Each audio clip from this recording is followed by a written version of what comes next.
వీళ్ళందరినీ టచ్ చేయకుండా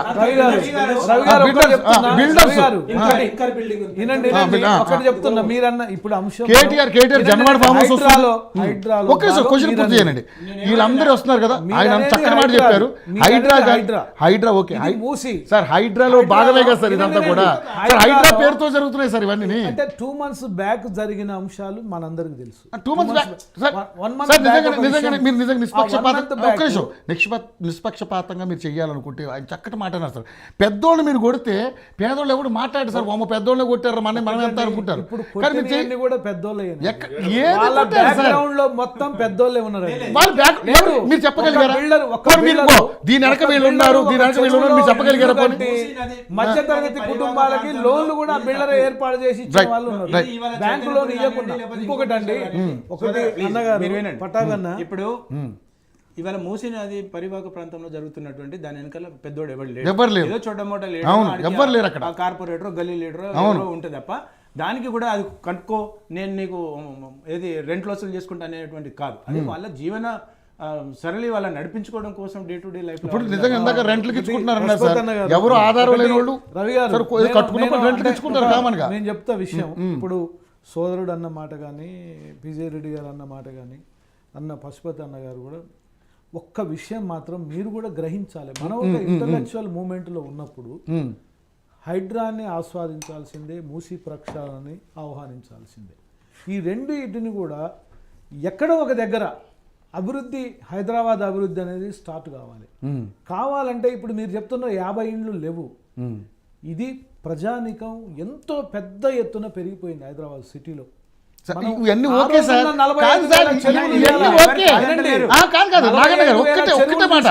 ఒక్క మాట అడుగుతా. ఇయ్యాలన్న 4 కోట్లని 3 కోట్లకు తీసుకు నేను కాదట్లేదు సార్, కాదట్లేదు కానీ ఇవన్నీ ఓకే. ఆయన ఒకటే మాట అడిగారు, ముందు వీళ్ళని ఎవరు ఈ 50 ఇళ్ళు కొట్టండి మీరు ముందు. అవునండి, 50 ఇళ్ళు కొట్టడానికి సమాయత్తం అవుతున్న సమయంలో హైకోర్టు నుంచి మరి ఎందుకు అంటే వాళ్ళ దగ్గర డబ్బులు ఉన్నాయి కాబట్టి హైకోర్టు నుంచి స్టే తెచ్చుకుంటారు.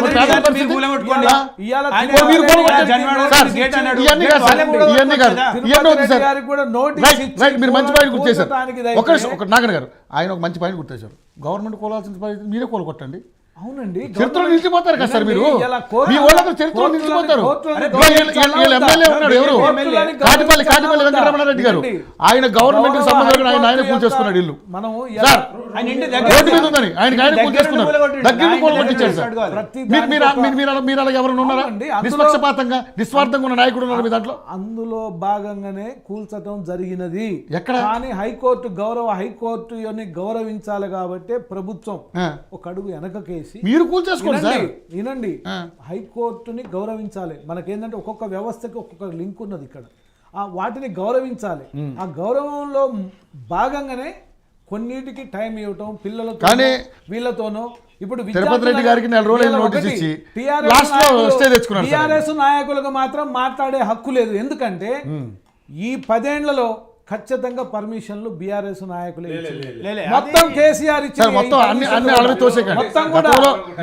గతంలో మీరు చేశారు, టీడీపీ చేసింది, కాంగ్రెస్ చేసింది, బీఆర్ఎస్ చేసింది, మళ్ళీ ఇప్పుడు మీరు చేసింది బీఆర్ఎస్ హయాంలోనే ఎక్కువ. సార్ మీరు అధికారులు హైడ్రా రాకముందు కూడా మీరు పర్మిషన్ ఇచ్చారని చెప్పండి. హైడ్రా రాకముందు కూడా పర్మిషన్ ఇచ్చారు కదా. మీ టీవీ ద్వారా చెప్తున్నాం. మొన్న జరిగిన గూగుల్ మ్యాప్ ని మీరు పరిశీలన చేయండి. ఇప్పుడు మీరు అన్నారు మొన్న జరిగిన వరద ఉన్నదండి, దాన్ని మనం అంతా ఇప్పుడు అంతా చదువుకున్నోళ్ళే కదా. ఆ గూగుల్ మ్యాప్ తీయండి, ఆ వరద వచ్చిన రోజు ఎంతమంది ఏ లెవెల్లో ఆ వరద వచ్చింది మూసీ నదికి అనేది చూసి ఆ ప్రజల్ని చైతన్యవంతం చేద్దాం. పట్టండి అన్న, మీరు అంటున్నదాన్ని ఇక్కడ ఎవ్వరు కూడా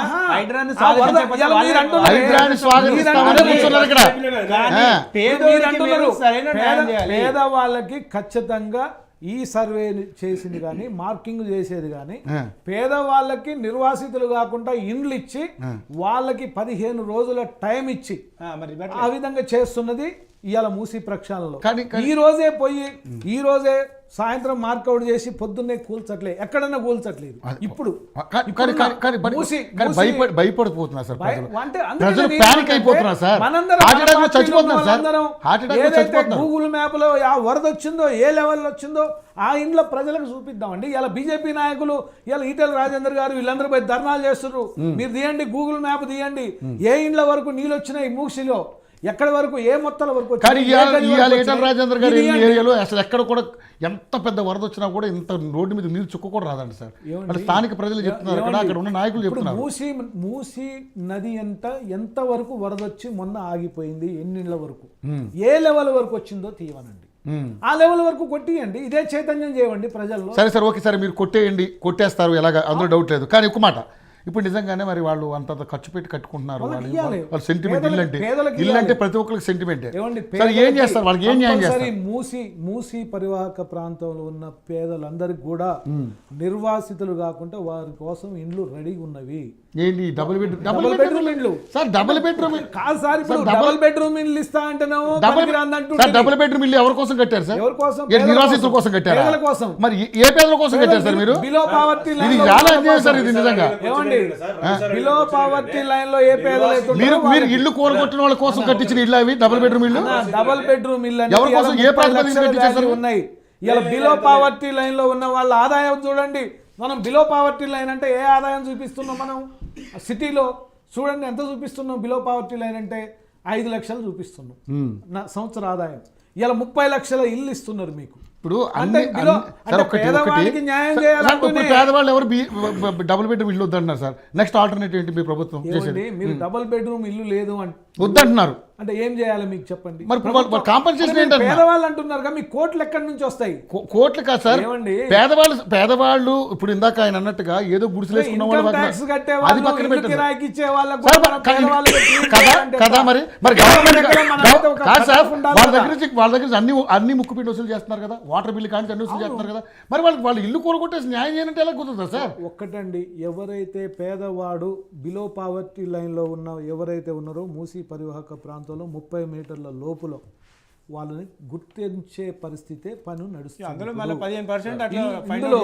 ఇందులో ఎవరైతే వాళ్ళు ఇది మీరు పునరాలోచన చేసుకోండి సార్. ఇది ఎందుకంటే క్లారిటీ అంటే మూసి ప్రక్షాళన వద్దా అండి? కావాలి, అర్జెంట్ గా.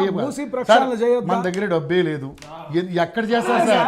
మన దగ్గర అరే ఉన్న హామీలనే నెరవేర్చడానికే తర్జన భర్జన పడుతున్నారు మీరు అధికారంలోకి వచ్చి అప్పుడు 80,000 కోట్ల రూపాయలు అప్పు చేశారు. ఎక్కడ సార్ ఎన్ని, ఎక్కడ చదువుతాయి సార్? అదే నేను అంటున్నాను, ఎక్కడ సుందరీకరణ పేరుకి మీరు 10,000 కోట్లు అన్నారు, అదే 1,00,000 కోట్లు అది ఉత్పత్తి లేని కాళేశ్వరం 1,00,000 కోట్లు తగలబెట్టి 7,00,000 కోట్లు సార్. ఆ 1,00,000 కోట్ల ద్వారానే ఈ రోజు ఆయన తీసుకెళ్లి ఫామ్ హౌస్ లో కూర్చోబెట్టారు, మీకు అధికారం ఇచ్చారు. మళ్ళీ ఎందుకు ఇంకా దాని గురించి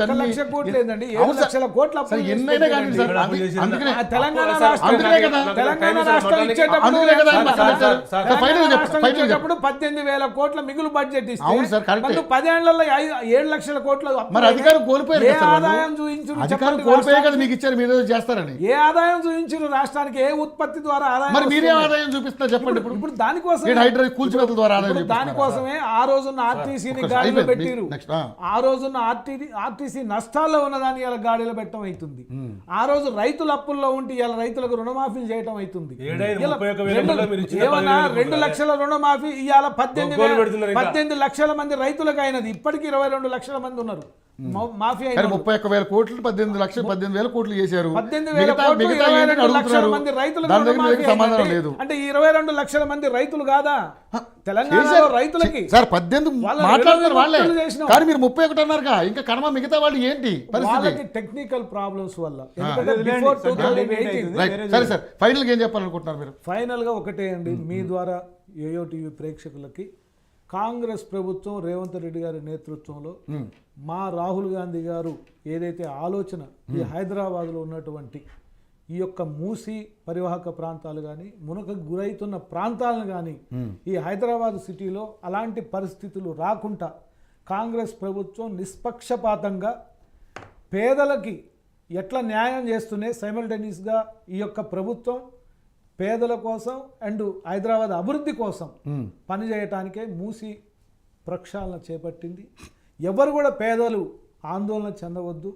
ఈ పేదల కోసం ఖచ్చితంగా మీకు ఆల్టర్నేటివ్ ఇండ్లు కేటాయించి ఆ తర్వాతనే 10 రోజులు 15 రోజుల తర్వాతనే మీ సామాను అన్ని సర్దుకున్నాకనే ఏదైతే డిమాలిష్ చేయాలని అధికారులు అంటున్నారో అది ఆ ప్రజల చైతన్యవంతం చేసినాకనే అది మొదలు పెడతారు. కానీ సుందరీకరణ అంటే ఏం చేస్తారు సార్? ఒక క్లారిటీ జనాలకు తెలియదు కదా. సుందరీకరణ అంటే మీకు తెలవంది కాదు. అంటే నాకు తెలుసు, జనాలు తెలియదు కదా. వినండి, ఈ మాధ్యమం ద్వారా ఒక నది మనకి సెంటర్ నుంచి పోతున్నది, ఊరు పట్టణం ఒక సిటీ సెంటర్ నుంచి పోతున్నది. పోయేటప్పుడు మనకి అన్ని అందులో వ్యర్థాల వాటర్ కానీ అన్ని వాటర్ అందులో చేరుతున్నది. ఆ నీరు ఎక్కడైతే మురికిమయం కాకుండా వాటర్ ఫ్లో కావాలి ఫస్ట్. ఆ ఫ్లో అయ్యే పక్షంలో దాన్ని మిడిల్గా చెక్ డ్యాముల ద్వారా కొంత క్లియరెన్స్ చేసుకుంటూ పోవాలనేది ఒక భాగం ఉంది దాన్ని. అదేవిధంగా 30 మీటర్ల వెడల్పు కూడా ఎందుకు వస్తుందంటే ఈ యొక్క గ్రీనరీ ఏర్పాటు చేస్తూ ప్రజలు ఆ పక్క నుంచి ఇలా మూసి పక్కన నడవాలంటే ముక్కు మూసుకొని నడవాల్సి వస్తుంది. ఆ రోజు కళ్ళు తెరిచి చూస్తూ ఓహో ఈ యొక్క హైదరాబాద్ సిటీ మంచిగా ఉన్నది, ఆగకుండా పోతున్నది. ఫుట్పాత్ ఏర్పాటు చేసి కానీ ఒక పెద్ద ఇది ఉన్నది. దాంట్లో ప్రాజెక్టు రిపోర్ట్ అనేది తయారు చేస్తున్నారు గవర్నమెంట్. దానికి ఒక కమిటీ చేసారు. ఈ గతంలో బీఆర్ఎస్ గవర్నమెంట్ 2 కమిటీలు మాట్లాడుకుందాం ఫ్రెండ్లీగా. పార్టీలు వదిలేయండి, మనందరం మామూలు మాట. జరిగే పని అయినా సరే అది జరుగుద్దండి. ఎవరో ఒకళ్ళు ఖచ్చితంగా దీన్ని మొదలు పెడతారు, చేయాలనేది ఉంది. అంటే మన పీరియడ్లో జరగదు. కాంగ్రెస్ గవర్నమెంట్ మొదలు పెట్టింది. అది కాంగ్రెస్ గవర్నమెంట్ రేవంత్ రెడ్డి గారు మొదలు పెట్టారు. ఖచ్చితంగా దాన్ని రీచ్ అవుతాం. అదే ఖచ్చితంగా రీచ్ అవుతాం. మెట్రోనేమో రాజశేఖర రెడ్డి స్టార్ట్ చేస్తే మీరు ఎక్కడండి? ఎక్స్ప్రెస్ వే కాంగ్రెస్ గవర్నమెంటే, రింగ్ రోడ్డు కాంగ్రెస్ గవర్నమెంటే, శంషాబాద్ ఎయిర్పోర్ట్ కాంగ్రెస్ గవర్నమెంటే, కాంగ్రెస్ గవర్నమెంట్ నాగార్జున సాగర్ కాంగ్రెస్ గవర్నమెంటే, శ్రీశైలం ప్రాజెక్ట్ కాంగ్రెస్ గవర్నమెంటే. కానీ బీఆర్ఎస్ గవర్నమెంట్ 10 సంవత్సరాల్లో ఏం నిర్మించింది చెప్పడానికి నేను మా ప్యానల్ మెంబర్స్ గొడవ కాకుండా పశుపతి అన్నకు ముందుగా శుభవందనం. ఎందుకంటే మంచి సబ్జెక్ట్ విషయం 4 క్వశ్చన్లు మంచి చెప్పిండు. ఎందుకంటే పొలిటికల్ అవేర్నెస్ ప్రోగ్రాంలు మాట్లాడాలి తప్ప ఇక్కడ నా పార్టీ నీ పార్టీని గొప్పలు మాట్లాడుకోవద్దు. నేను 2 విషయాలు చెప్తాను. ఒకటి హైడ్రా, ఒకటి మూసి. మధ్యలో అన్న డిస్టర్బ్ చేసిండు. ఈ దేశంలో ఎవరు చేయని అప్పు చేసినామని చెప్తారు. ఈ దేశంలో ఎవరు చేయని అభివృద్ధిని మేము తెలంగాణ చూపించినాం. దాంట్లో ఆర్బీఐ రూల్స్కు, కాగు నివేదికకు కేంద్ర ప్రభుత్వం అనుమతితోనే మేము అప్పులు తెచ్చినాం. అది గుర్తుపెట్టుకోండి. మేము అప్పు చేస్తే కేంద్ర ప్రభుత్వం ఒప్పుకోదు, ఆర్బీఐ ఒప్పుకోదు, కాగు ఒప్పుకోదు. అది గుర్తుపెట్టుకోవాలి మీరు. మాకంటే ఇంకోటి మేము సార్ ఒక మాట అండి, మేము 2.5 yearsలో 80,000 కోట్ల అప్పు చేస్తే నువ్వు 6 నెలల్లో 80,000 కోట్ల అప్పు చేసినావు. ఇది ప్రూఫ్ ఉంది. తర్వాత నేను అన్నని అడుగుతున్నా, రేవంత్ రెడ్డి గారిని నేను రిక్వెస్ట్ చేసేది ఏంటంటే, కేసీఆర్ గారి గవర్నమెంట్లో మేము 1,70,000 1,80,000 డబుల్ బెడ్రూమ్లు కట్టినాం. అలా మేము 80,000 ఇచ్చినాం. ఇప్పుడు 1,00,000 ఉన్నాయి కదా. ఇప్పుడు నీకు మూసీ నది ప్రక్షాళన చేస్తున్నావు కదా, 12,000 నుంచి దాదాపుగా 20,000 మంది నివాసితులు అవుతారు కదా. నీకు అవి సరిపోతాయా? ఓకే, అవి మీరు మూసీ ప్రక్షాళనకి ఇస్తారా?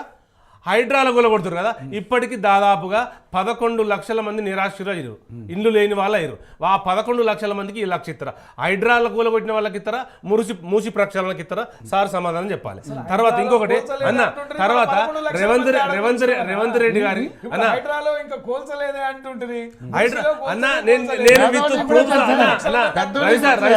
నేను విత్ ప్రూఫ్స్ తో చెప్తున్నా.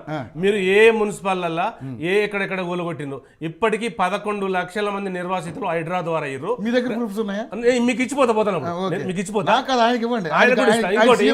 ఇంకోటి మొన్న దత్తు గారు వేసిన కమిటీ, రిటైర్డ్ ఇంజనీర్ గా దత్తు గారు వేసిన కమిటీలో